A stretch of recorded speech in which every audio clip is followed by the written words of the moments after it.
Hey, I'm Doc Steph. Welcome and thank you for tuning in to episode 5 of Let's Heal Together. Today we will discuss mommy issues, the inherited pain, with a special guest. So let's get started.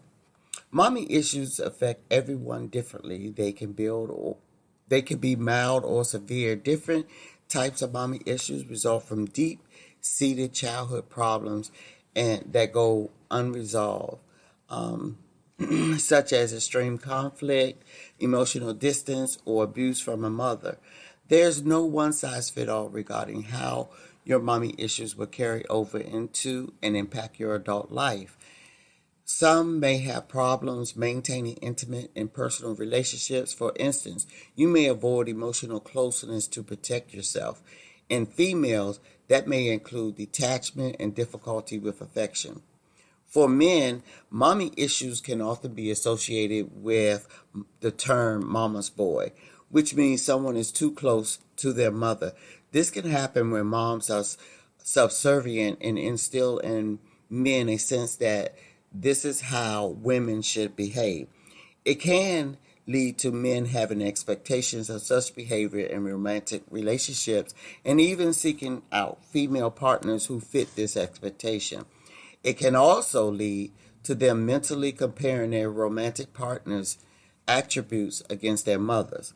However, a female child may reference a mother's nitpicking or verbally putting them down, leading to self confidence, low self esteem, and self image issues later in life. Furthermore, it can lead to trust or commitment issues since the person you trusted for your primary care let you down in this way. Additional effects include feeling like you must do everything perfectly, having difficulty setting boundaries, or making others respect you. My guest today is Amber. She has thought about an area of her life where she would like to receive healing. I believe it took a it took a lot of courage to come here today and say, let's talk about my pain and how to overcome it. So the format today is just a little different, but the same. So we're gonna start out interviewing Abba and allowing her to tell her story. So welcome, Amber, and thank you for being here today to share your pain with us. So I'm gonna ask you just a few questions about your mom and your history as a child with her. And so tell us, do you believe you have a strained or complicated relationship with your mom today? Today, no, not so much. We're not close today, but we're not as strained as we once were. No, Okay. So as a child, was your relationship with your mother awkward, painful, or difficult? it was difficult. It was difficult. My mother. I'm the oldest of the three. I got two younger brothers. And I'm for me being the oldest and I'm the only girl. Um, when I was younger, um, she she doted on the fact that she had a daughter. That was like a big deal in our family because I was like the first girl born since like the 70s, I believe. So it was kind of like a big deal. So she doted on that part. Um, but she favored my brothers, the boys. It was very obvious. It wasn't like it was a secret. It was like nobody didn't know or nothing like that. Um, but the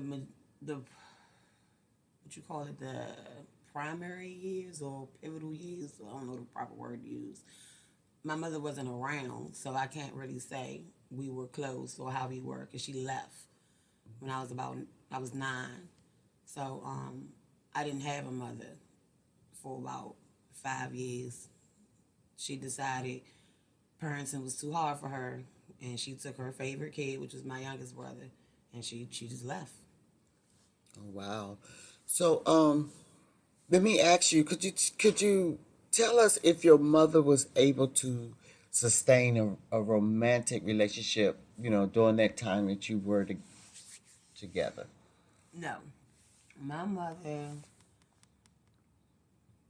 before my mother left, when I was younger, I don't remember her like dating too much. I do know that she was very in love with my younger brother's father, Isaiah's father. Um, by the time mother came back around, I was in my teens, so I'm paying. You know how you pay attention more. You know I'm older now, so my mother was always dealing with what you call unavailable men. That was always her thing, and I don't even know why. She thought it was a secret, but it wasn't. Like she always would try to do things like discreet or think that we didn't know, but I knew. My brothers didn't. They didn't pay attention or really care enough, but I knew.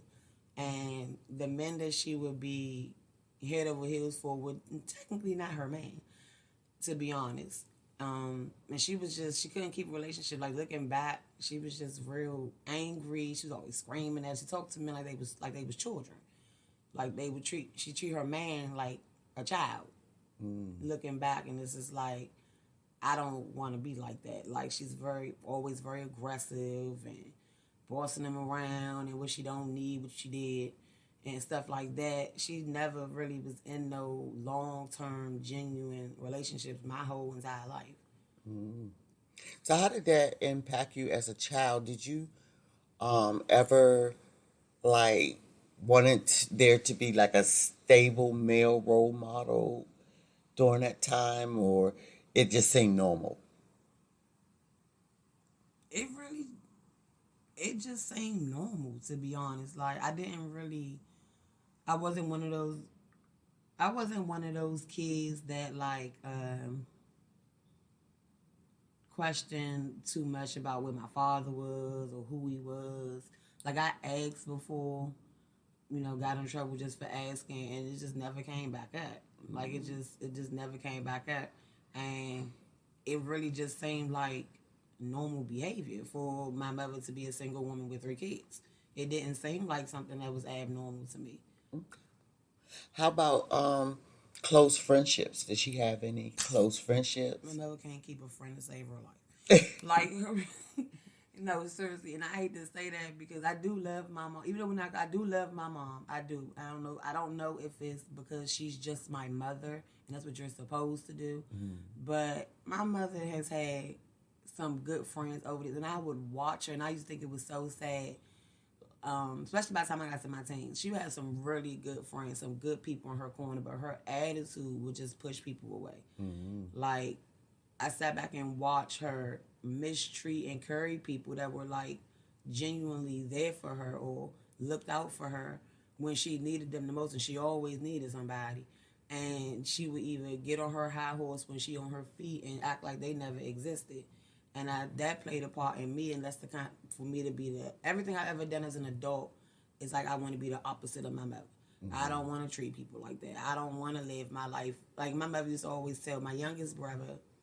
You don't need friends. You don't need friends. You don't need, because he's always like a little awkward. He's an introverted kind of guy. He's real shy. He's not like me and my other brother. And she always tell him he don't need friends. And I used to come back behind him, yes, everybody need at least one friend. Don't listen to your mother. Don't do that, because everybody needs at least one friend. No, you don't need a plethora of them, but you need at least one good friend. And my mother has had some really good friends from childhood that's still friends with my aunts. That her sisters, her brothers and stuff. They still friends. But my mother's like the outsider because of how she treat people. Very angry, always. If she don't get her way, then you don't care about her. If you don't do something she wants you to do, then she don't want to be bothered with you no more. And that's how she lost a lot of her friendships. A lot. And I just couldn't. I don't want to be her age and be like her and just be alone. So you mentioned something when you said attitude, your mom's attitude. So how would she react, or how did she react when you express your emotions or concerns or cried for childish reasons? Very angry. My mother was very like, so like around the time like before my mom left. That's from probably when I was a baby up until I was about 9. And I'm still a crybaby. I've always been a crybaby. So my mother's attitude, if she's having a bad day, she don't have time for you crying. She don't want to be bothered with that. She don't want to hear about it. It's not, you gonna get a whooping. She don't feel like being bothered. Um, she wasn't very like consoling kind of a mother. Not that I remember. Well, not with me. I don't know. I know she was with Isaiah, but not with me. Not with Joshua. My middle brother. He used to get whooped a lot. Like, because Joshua was just, and he wasn't like a bad kid. He's still not bad. Joshua was never a bad kid. He was just, he a boy. He was busy. He won't go outside, stuff like that. And so if my mother was having a bad day, she'd take it out on us, but not Isaiah, not my youngest brother, not him. So, has she ever threatened to hurt you or herself to get to get you to do what she wanted at any point in What your, you mean? like manipulation? Let's say you said up until you were together up until 9. So then you did come back together like 5 years later.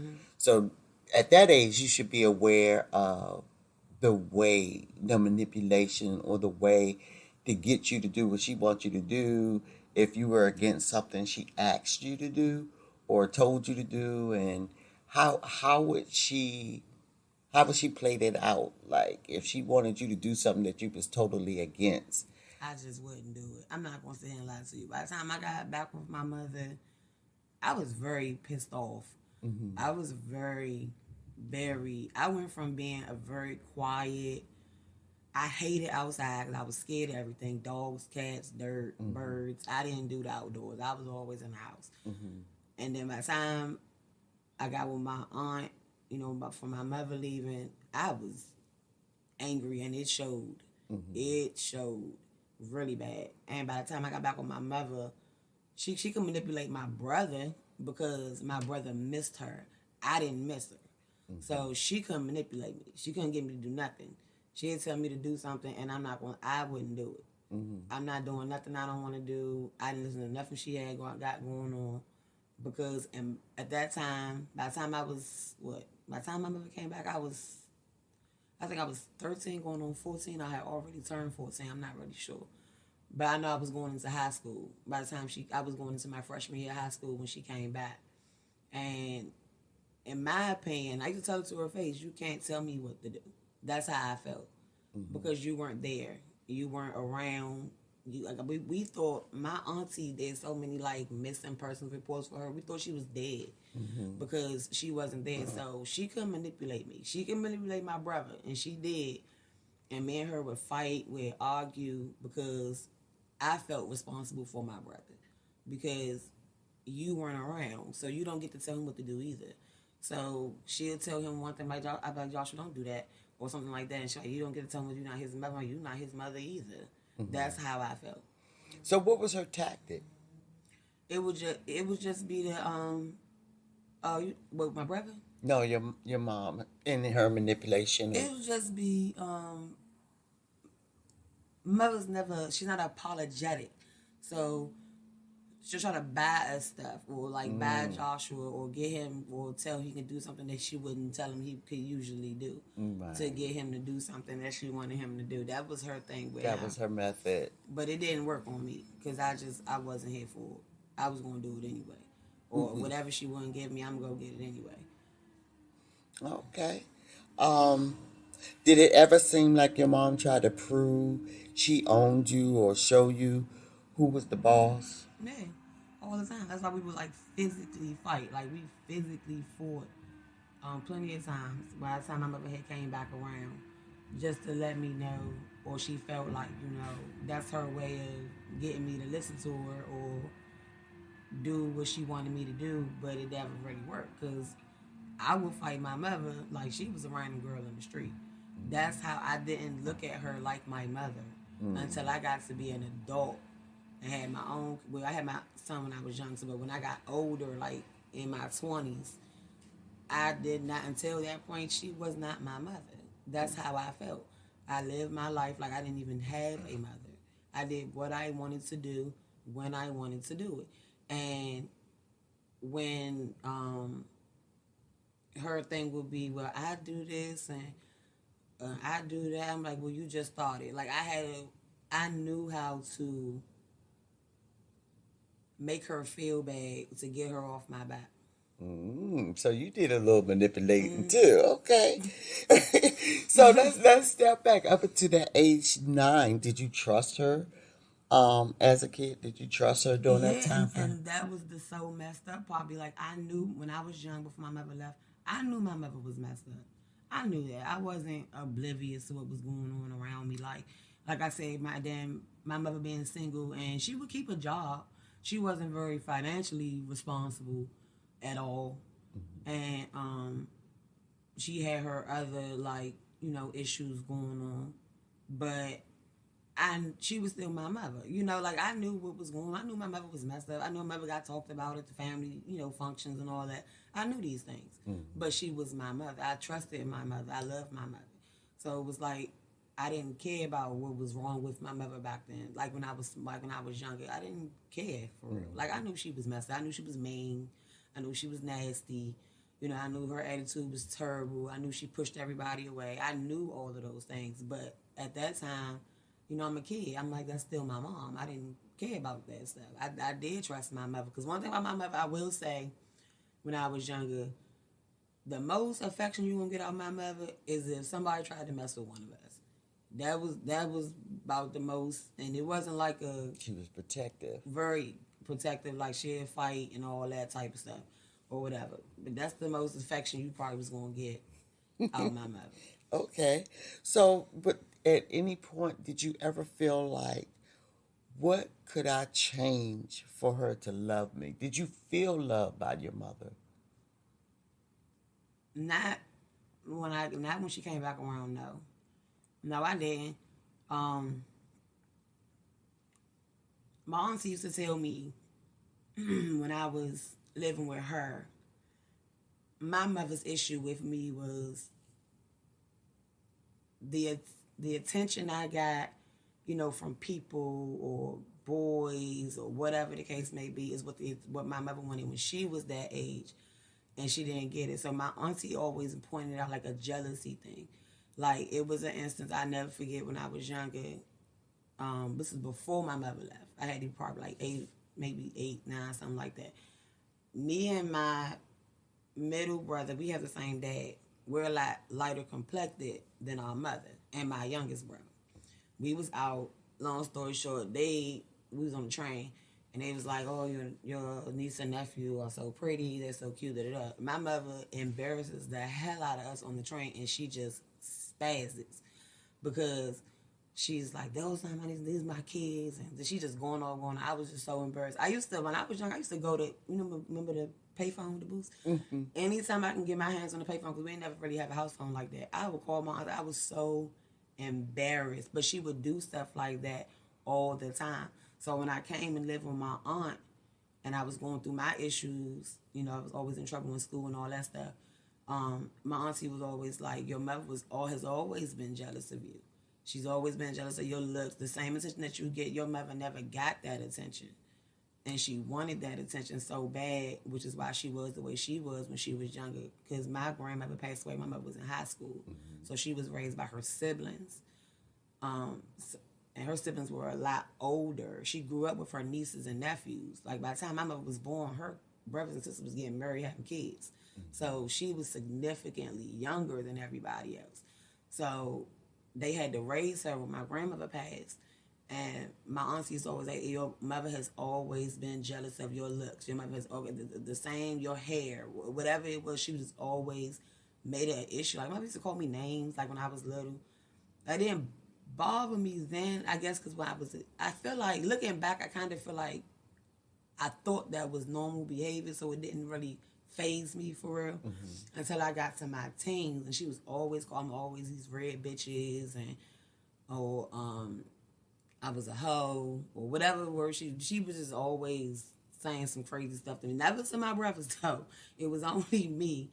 And my auntie just always, I would try, like when I got in my early 20s, I really I wanted to like kind of mend things with my mother and stuff like that. And we had a conversation about, her leaving and all of that stuff. And she just don't want to address it. She feel like, and she not going to apologize. She told me she wasn't going to apologize for it. She did what she had to do. It is what it is. I should have got over it. And my auntie just came. I talked to my aunts about it, and she was just like, just stop trying. You can't make nobody love you, including your mother. So, during that jealousy phase, did you feel like you were loved by her? No. Okay. And did you ever try to change that? What did you ever feel like? What can I do to make her love me? Yeah, I'm like, well, yeah, but that came later. Honestly, like, I'm talking way later. I'm talking like maybe 6 or 7 years ago. When I got a license. When I started driving. My mother has never drove a car in her life. She does not know how to drive. So, I was excited, to get my license, and I started driving. But then my mother started running me ragged. Like, she ran me ragged. Come and do this, take me here, do this. And I'm getting up and I'm doing it like, okay, this is my way to have a relationship with my mother. And then you see the shift when my car is not functioning. I don't hear from you as much. You know what I'm saying? So it went from jealousy to being used? Yeah. Yeah. All right. So now we're going to switch a little bit and ask about you as an adult. And you just gave us a little example of that just now. In that example, as an adult, you gave us just a little bit of the shifting and, building a relationship with your mom. And now let's talk a little bit more how the mother-daughter relationship affects or impacts you today. So I'm going to ask you, how easy is it for you to ask your mom for help?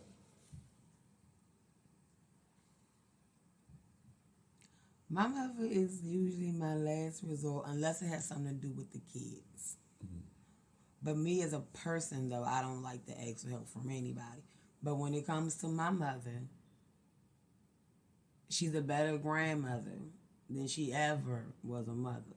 So if I do need help in regards to my kids, then no, I really don't have a problem with asking my mom, to be honest, because she'll do it. She loves being a grandmother. Okay. So you kind of put it in perspective where I ain't going to ask her, financial or even nurturing support, emotional support. Is it easy to ask her when you're going through something and, you just want that motherly love, that support?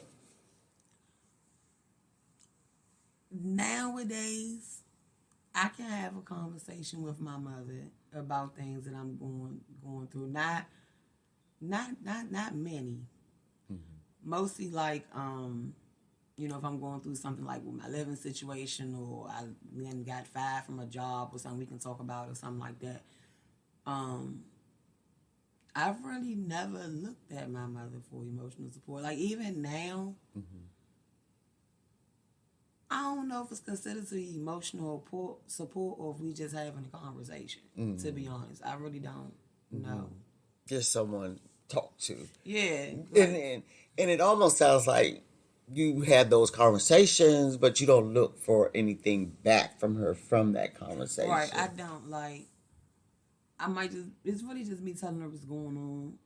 See how because my mother like nowadays there's a lot of health issues, so I do like call her, check on her and stuff like that. That's how my auntie raised me. Like I can't help myself.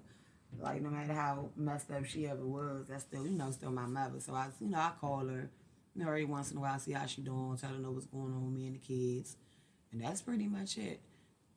Okay. Do you find it harder to trust women compared to trusting men? I don't trust neither one of them. How so? I don't trust either one of them. But in regards to my mother and trusting women, I think I might have been the opposite. Because I seen my mother mistreat her friends so bad, I kind of like became, in a sense, too trusting when it came to females or friends, women, stuff like that, because I just was afraid that if I'm not trusting enough, I'm gonna be an angry, evil, friendless person like my mother, if that makes sense. Okay, so you're doing a comparison.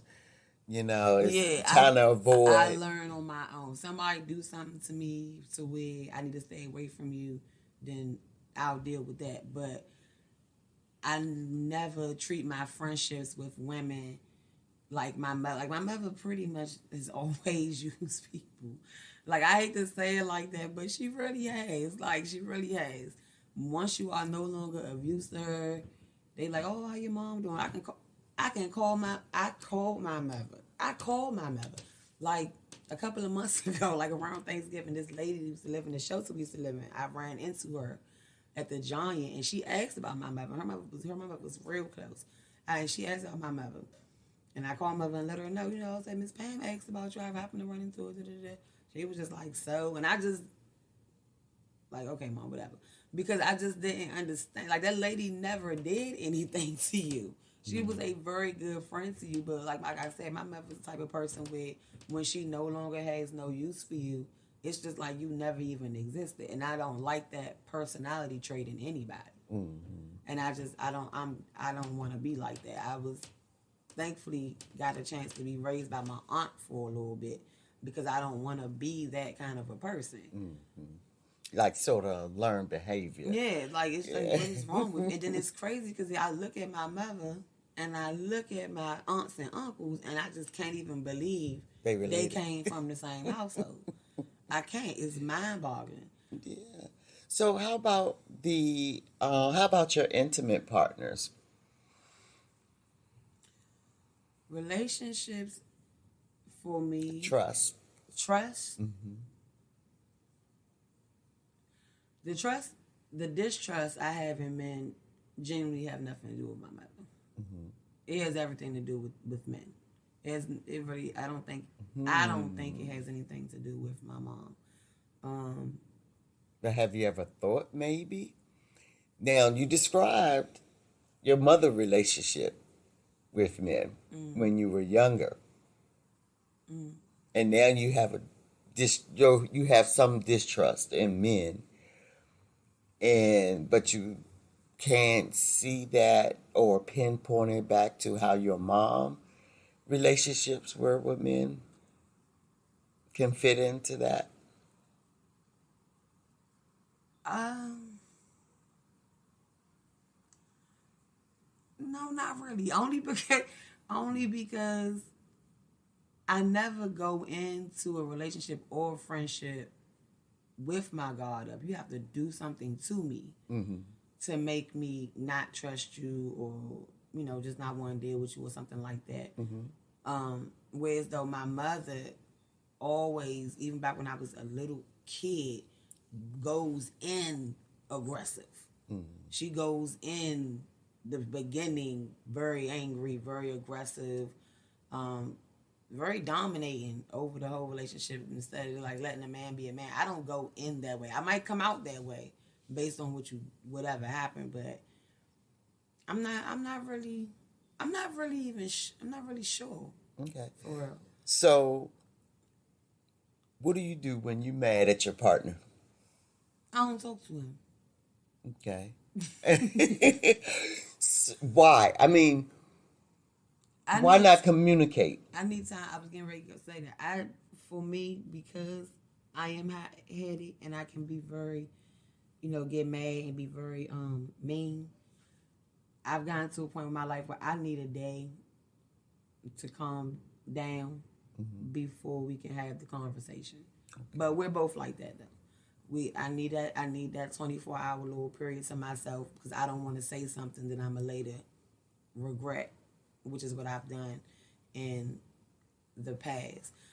And but I didn't learn that behavior until probably like a couple of years ago, maybe like within the last 5 years, estimating. Because prior to, I just either want to fight or I just. You mean physical? Okay. or just ghosting. But then after meeting my dad, I didn't meet my dad until I was in my 20s. And then learning the relationship he had with my mother, which was complete opposite of what she told us, again made me look at her crazy, not him. Because she told us, what's her nephew? She told us something totally, told me and Joshua something totally different. So, and that was a big gap. And I met my father when I was 23. I didn't talk to my mother again until I had my youngest son, and I was 25 or 26, something like that, when I had him. After learning that everything she ever told me about my father was a lie. Okay. All right. Okay, so do you feel like, or have you had relationships that were just off and on, or do you feel like you couldn't sustain any romantic relationships? Um, I am in an off and on relationship. I've been dealing with this man off and on for 15 long years. And I did feel like for a long time I can't sustain a relationship because I just don't trust nobody. Or I'm always thinking the worst. I always think the worst is going to happen, or something like that, or somebody would just do something to me, and I don't pick good men. I don't pick. I don't have the habit of picking good men. Well, then, like in my 20s, I don't have a very good reputation of picking good choices. My problem would be, and I don't know if this is from my mother. I don't. What you would consider the good guy will push him away and just make him my friend. Because in my opinion, I would feel like he's just too good for me. And I don't mean like too good, like better. I mean like he's more stable, he's more level-headed. I'm going to tear that man's life apart, and I don't want to do that. So I be feeling like I have to deal with somebody who's just as messed up as I am, so there's an even playing field. Gotcha. Wow.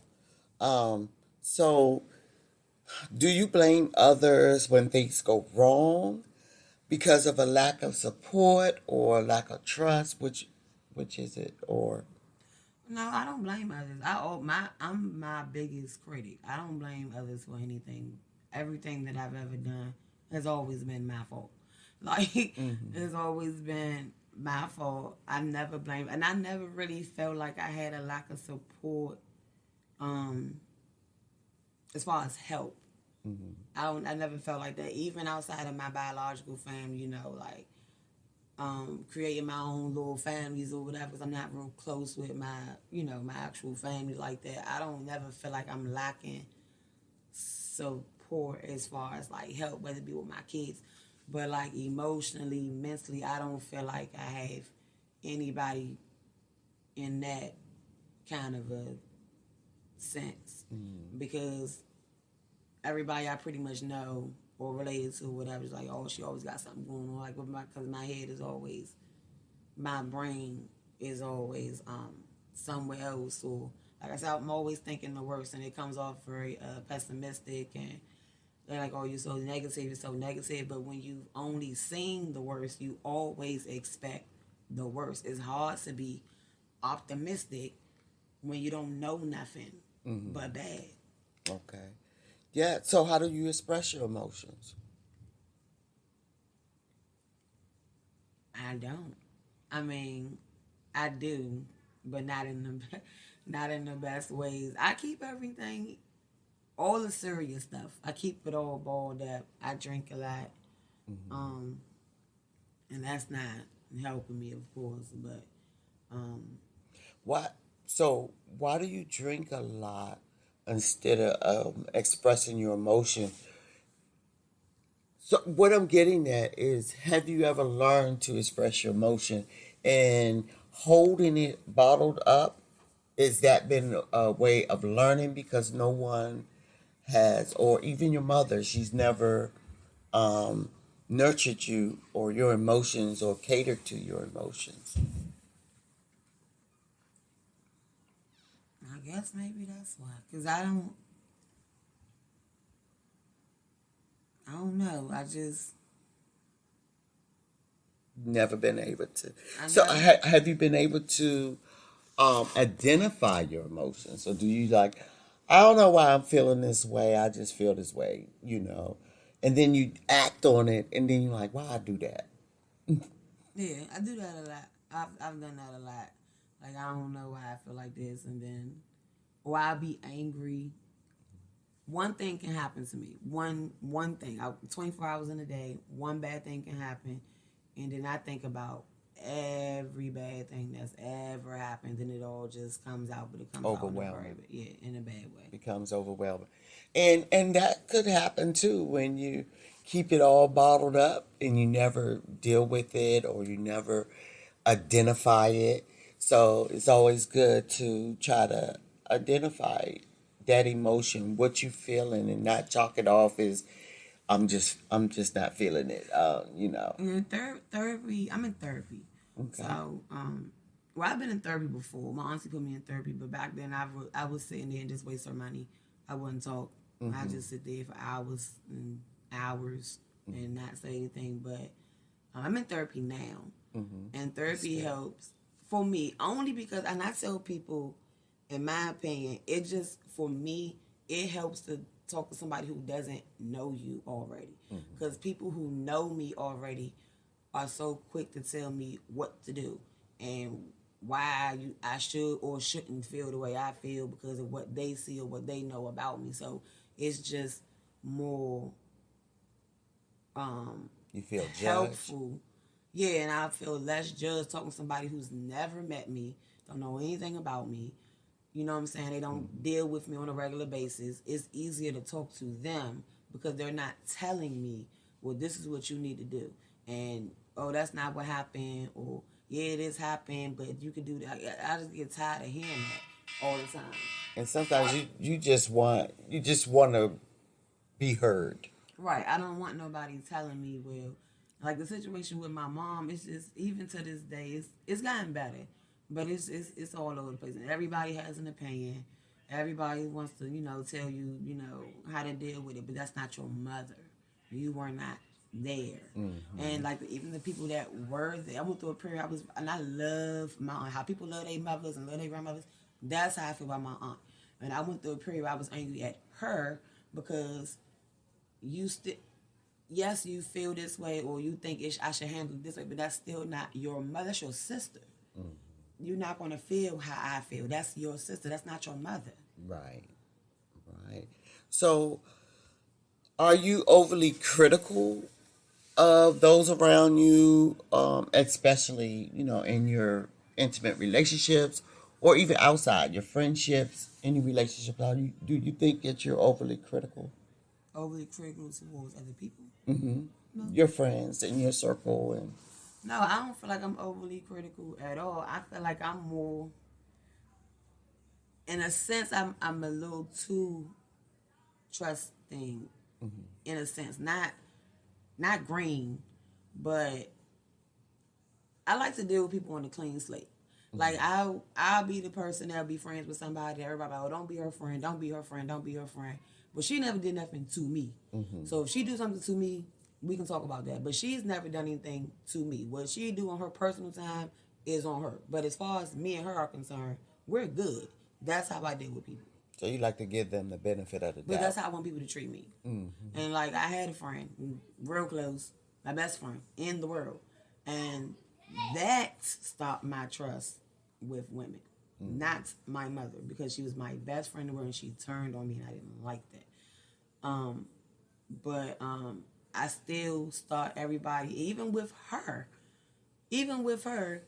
and everybody we know that's mutual together, friends that we grew up with school with. Why are you still her? Why you still want to talk to her? I don't still want to talk to her, but I can be cordial with her in a setting because we have a lot of same mutual friends. Her mother damn near raised me. You know what I'm saying? So it's like I can be cordial because I'm at a point in my life where I just learned to let stuff go. I can't make people apologize to me. I can't make my mother apologize. My mother has verbally told me she's never going to say sorry because she did nothing wrong. Those were her exact words. And after a while, you just be like, okay, whatever. Okay. But how does it really make you feel? I mean, do you feel like you need that closure? You need that apology? Has that kind of like ran your life? For a long time, it did. And I don't know if it still does because I really just came to my own conclusion that I'm just not going to be bothered with it anymore. She don't want to talk about it. She don't feel like she did nothing wrong. I'm tired of bringing it up, and she don't want to deal with all she do is scream on me. So it is. So is it truly acceptable? So have you truly accepted the fact that someone is just not going to change no matter what? Yeah. Okay. My mother is not in the best of health right now, and I look at her and think to myself, like, damn, maybe she'll, like, come around. Her health is declining. You can't help but think that, right? She's alone. She'll probably, come around. But it's just, what's that? She's stuck in her, she is who she is. Right. And it's just really nothing I can do. And like my auntie always be telling me, like, I'm just fighting a no-win battle, trying to get her to just be like, say you was wrong. I'm not saying you gotta kiss my ass, but just say you was wrong. You know what I'm saying? Just say you was wrong. You messed up your kids. Just say that. But she won't. Okay. She won't. And I've learned to accept it. It don't even bother. It used to bother me a lot, but it doesn't bother me anymore. Not as much. It doesn't bother me anymore because I'm good where I'm at. Like, I help her when I can, and that's the best that I can do. I can't make her change or whatever. She's too old to change, I guess. I don't know. Acceptance is good, but so long as you could truly accept that in your heart and try to move past it and build the relationship where you are and who you are. You know what I'm saying? The person that you have become, and then continue to express who Amber is to mom. My auntie say my auntie say, if my mother ever leave this earth, I'm always have peace in the fact that I didn't curry my mother. I didn't mistreat my mother.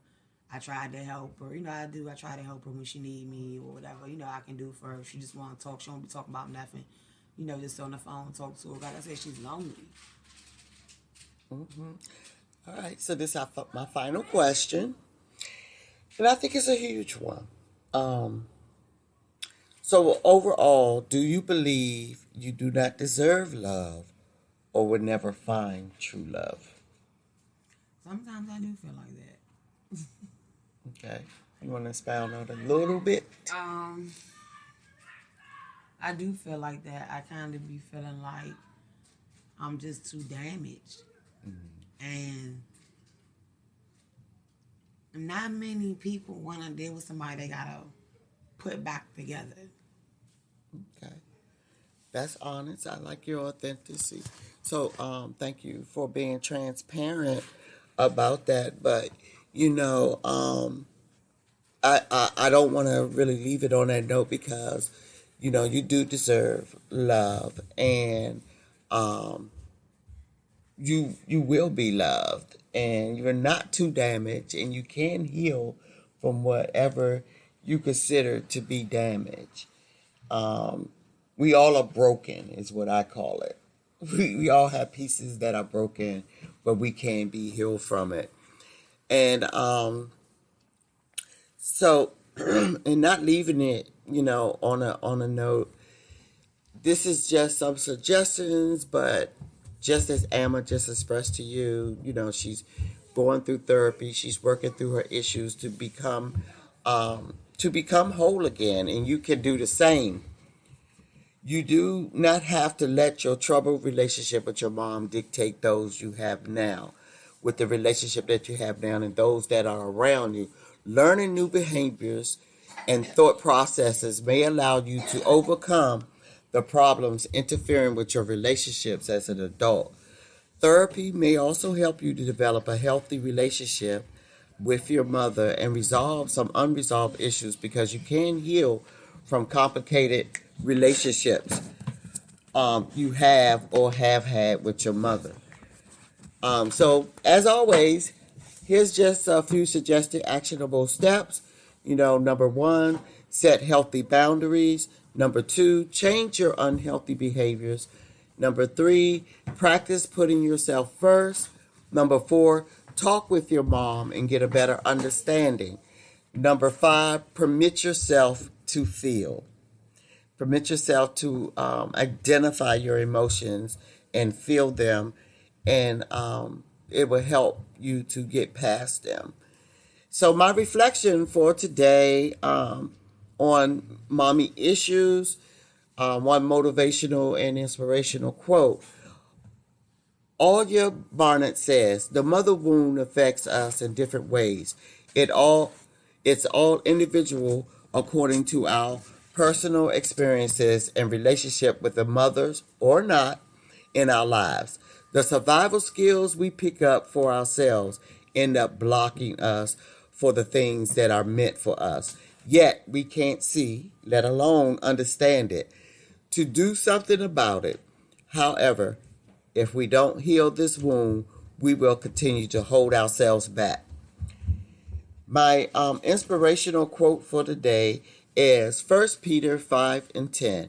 "And after you have suffered a little while, the God of all grace, who has called you to his eternal glory in Christ, will himself restore, confirm, strengthen, and establish you." That's a wrap and brings us to the end of this podcast.